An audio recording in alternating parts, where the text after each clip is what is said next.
પહેલાં તો તમને લોકોએ તમારા જે રાઇટ્સ છે, ગવર્મેન્ટની જે પોલિસી છે એને હંમેશા સમજવું જોઈએ.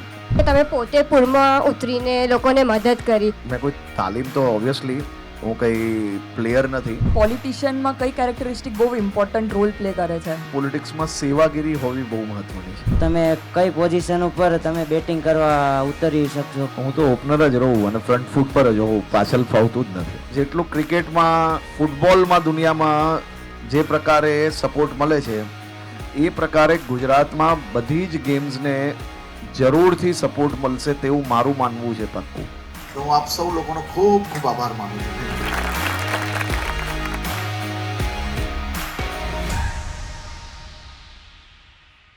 તમારા બધા જ લોકોની જે ટ્રેનિંગ છે અને ટ્રેનિંગને આપણે રિઝલ્ટની અંદર કન્વર્ટ કરવા માટે જે કંઈ સપોર્ટ જોઈશે એ સપોર્ટ અમે કરવા જ માંગીએ છીએ, તો જ આપણે લોકોને સારા રિઝલ્ટ મળી શકશે. અમને ઇન્ટરનેશનલ રમવા જવું હોય तो इना माटे एक्सपोजरનું થોડું प्रॉब्लम થાય છે.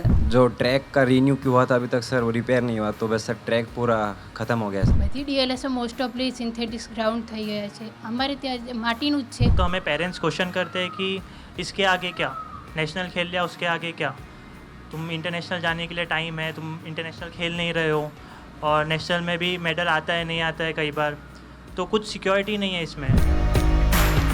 તમારા બધા પાસે અપેક્ષા એટલી જ છે કે નાના મોટા તમારા જેટલા પ્રોબ્લેમ્સ હશે એ પ્રોબ્લેમ્સ તો અમે જરૂરથી ક્લિયર કરશો. ગવર્મેન્ટનું કામ છે કે તમને વધુમાં વધુ ફેસિલિટીઝ આપવી.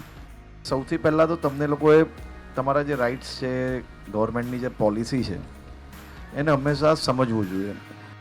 કોઈ બી પ્લેયર અગર એની અંદર સ્કિલ હોય તો એના ફેમિલીને કોઈ બી પ્રકારનો બીજો લોડ ના પડે ને એમાં બી અમે હવે કંઈક વધારવાનું વિચારીએ છીએ. એટલે તમને લોકોને કોઈ બી ટુર્નામેન્ટ રમવાની હશે એ ટુર્નામેન્ટનો લોડ તમારા ફેમિલી પર એક બી રૂપિયાનો નહીં પડશે એવી તો વ્યવસ્થા અમે લોકો હજી બી આની અંદર વધારી રહ્યા છે.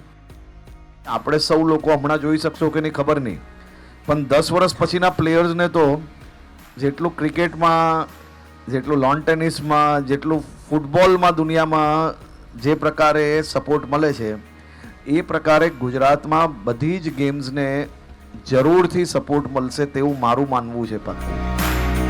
જ્યારે આપણે 2030 કોમનવેલ્થ અહીંયા ગુજરાતમાં, અમદાવાદમાં જ્યારે આપણે એ ટુર્નામેન્ટ આટલી મોટી ચેમ્પિયનશિપ લાવતા હશો ત્યારે ગુજરાતના બીજા પ્લેયર્સને આપણે કઈ રીતે ઇન્સ્પાયર કરવા, આપણે વધુમાં વધુ પ્લેયર્સને કઈ રીતે જોડવા, તે માટે આપણે બધા જ લોકો એક ટીમ તરીકે કામ કરવું પડશે. તમે લોકો કઈ રીતે બીજા પ્લેયર્સને વધુમાં વધુ સ્પોર્ટ્સમાં જોડાય તે માટે આપણે બધા મહેનત નહીં કરીએ તો ઇકોસિસ્ટમ ગુજરાતની અંદર કઈ રીતે થશે. સોશિયલ મીડિયા પર તમારો એક વિડીયો વાયરલ થયો કે તમે પોતે પૂરમાં ઉતરીને લોકોને મદદ કરી. સો સર, તમે સ્વિમિંગ તમને આવડે છે કે એની તાલીમ લીધી? એ મારો વિડીયો બહુ જૂનો છે અને મેં કોઈ તાલીમ તો ઓબ્વિયસલી હું કંઈ પ્લેયર નથી, બટ હા હું સ્વિમિંગ કરી શકું છું સારું. ક્રિકેટ રમવાનો તમને મોકો મળે તો તમે કઈ પોઝિશન ઉપર તમે બેટિંગ કરવા ઉતરી શકશો? હું તો ઓપનર જ રહું અને ફ્રન્ટ ફૂટ પર જ હોઉં, પાછળ ફાવતું જ નથી. સ્પોર્ટ્સ પર્સનમાં સ્પોર્ટ્સમેનશિપ હોવું જરૂરી છે, એમ પોલિટિશિયનમાં કઈ કેરેક્ટરિસ્ટિક બહુ ઇમ્પોર્ટન્ટ રોલ પ્લે કરે છે?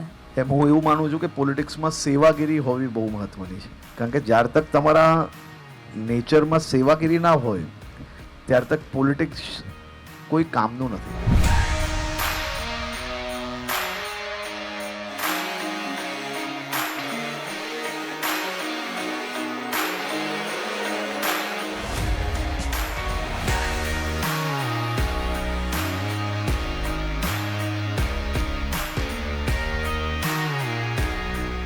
તમારા લોકોના વેલ્યુએબલ સજેશન્સ, એનાથી આપણે ઘણા બધા નવા ચેન્જીસ જે લાવીએ છીએ એમાં તમારા લોકોના સજેશન્સ ક્યાંક ને ક્યાંક નવી પોલિસીની અંદર તમને દેખાશે.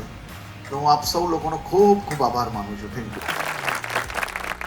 સ્ટાર્ટિંગમાં મને બહુ ફીલ થયું હતું કે ડેપ્યુટી સીએમને મળવાનું છે, પણ એમની સાથે વાત કરીને એમને એકદમ ફ્રેન્ડલી એન્વાયરમેન્ટ ક્રિએટ કરી દીધો હતો. જે અમને ડિફિકલ્ટી હતી તેનું અમને સોલ્યુશન પણ કીધું અને આજનો દિવસ અમારો ખૂબ યાદગાર રહેશે. સર અમારી સાથે અમારા મિત્ર તરીકે વર્તવ કરતા હતા. જે અમારા જે પ્રશ્ન હતા એમને સરે શાંતિથી અમને સોલ્યુશન કર્યું અને જે અમારી જરૂરત છે એ સરકાર તરફથી કરી આપવા માંગે છે સર. કોઈ બી સ્ટેટમાં મને નથી લાગતું કે આવી કોઈ ઇવેન્ટ થઈ હોય જ્યાં તમે ઓપનલી વાત કરી શકો કે તમારી ગેમમાં તમારી શું નીડ છે, ટ્રેનિંગમાં ફેસિલિટી કેવી છે. લાઈક સરે બહુ ટાઈમ આપ્યો બધા યંગસ્ટર્સને